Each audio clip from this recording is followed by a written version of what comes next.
കർത്താവിൽ എല്ലാവർക്കും വന്ദനം. വീണ്ടും നമ്മുടെ റെസ്റ്റോർ ആൻഡ് റീബിൽഡ് എന്ന് പറയുന്ന ഈ പ്രാർത്ഥനയിൽ നിങ്ങളെ കാണുന്നതിൽ സന്തോഷം. ഞാനിപ്പോ UK-യിലാണ്. UK-യില് ഹാർലോ ചർച്ചിന്റെ ഒരു റിട്രീറ്റുമായിട്ട് ബന്ധപ്പെട്ട് നിൽക്കുന്നത്. സമയം കിട്ടിയപ്പോൾ ഞാൻ ഈ ഒരു ചെറിയ വീഡിയോ നിങ്ങളോട് പറയുകയാണ്. പ്രത്യേകിച്ച് നമ്മൾ ഈ ദിവസങ്ങളിൽ നെഹമ്യാവിന്റെ പുസ്തകത്തിൽ നിന്ന് മതിലിനെ ഇടിക്കുന്ന പൈശാചിക ശക്തികൾ പുതിയ നിയമ കാഴ്ചപ്പാടിൽ നമ്മൾ പഠിക്കുകയാണ് ഈ ദിവസങ്ങൾ ചെയ്യുന്നത്. അതിനെതിരെ പ്രാർത്ഥിക്കുന്ന ദിവസങ്ങളാണിത്.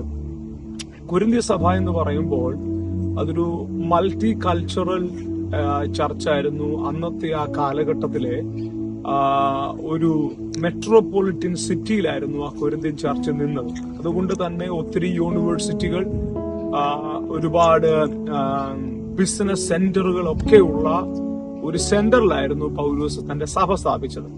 അപ്പോൾ ആ സഭയുടെ പ്രത്യേകത, ഒരു മൾട്ടി കൾച്ചറൽ ആളുകളാണ് സഭയ്ക്കകത്ത് വരുന്നത്. കൊരിന്ത്യന്റെ കൾച്ചറിനെ ബ്രേക്ക് ചെയ്തിട്ടാണ് പൗലോസ് ആ സഭ അവിടെ സ്ഥാപിക്കുന്നത്. അവിടുത്തെ കൾച്ചറിന്റെ ഭാഗമായിട്ട് അവിടുത്തെ വ്യഭിചാരശാലകൾ ഉണ്ടായിരുന്നു, ദുർനടപ്പുകളുടെ കേന്ദ്രങ്ങൾ ഉണ്ടായിരുന്നു. ഇതിനെല്ലാം ബ്രേക്ക് ചെയ്തിട്ടാണ് കൊരിന്ത്യ സഭ സ്ഥാപിച്ചത്. ഇന്ന് എന്താ സംഭവിച്ചെന്നറിയാമോ?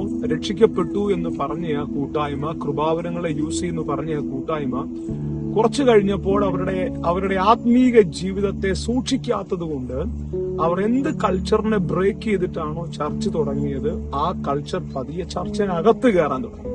ദുർനടപ്പുകൾ ചർച്ചിനകത്തുണ്ടാകാൻ തുടങ്ങി, ഗ്രൂപ്പിസങ്ങൾ ചർച്ചിനകത്തുണ്ടാകാൻ തുടങ്ങി.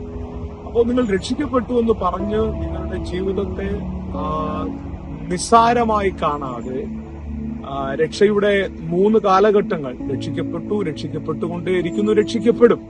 അപ്പൊ രക്ഷിക്കപ്പെട്ടുകൊണ്ടേയിരിക്കുക, ഓരോ ദിവസവും രക്ഷിക്കപ്പെട്ടുകൊണ്ടേയിരിക്കുക. യൂദായുടെ ലേഖനത്തിൽ പറയുന്നത് പോലെ നമ്മുടെ രക്ഷയ്ക്ക് വേണ്ടി അധ്വാനിക്കുക, നമ്മുടെ വിശ്വാസത്തിനു വേണ്ടി നമ്മൾ അധ്വാനിക്കുക.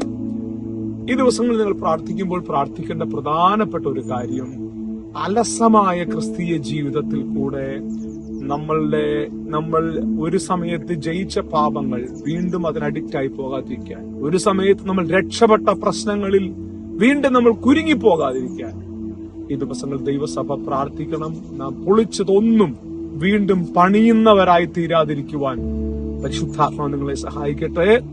ഈ റെസ്റ്റോർ ആൻഡ് റീബിൽഡ് എന്ന് പറയുന്ന ഈ പ്രാർത്ഥനകൾ നമുക്ക് ചുറ്റും ഒരു വലിയ ആത്മീക വേലി പണിയുവാൻ, പിശാചിന്റെ തന്ത്രങ്ങളെ തിരിച്ചറിഞ്ഞ് ജീവിക്കുവാൻ ദൈവം നിങ്ങളെ സഹായിക്കട്ടെ. പ്രാർത്ഥനയിൽ ഓർക്കുക. അടുത്ത ആഴ്ച നേരിട്ട് കാണാം. God bless you.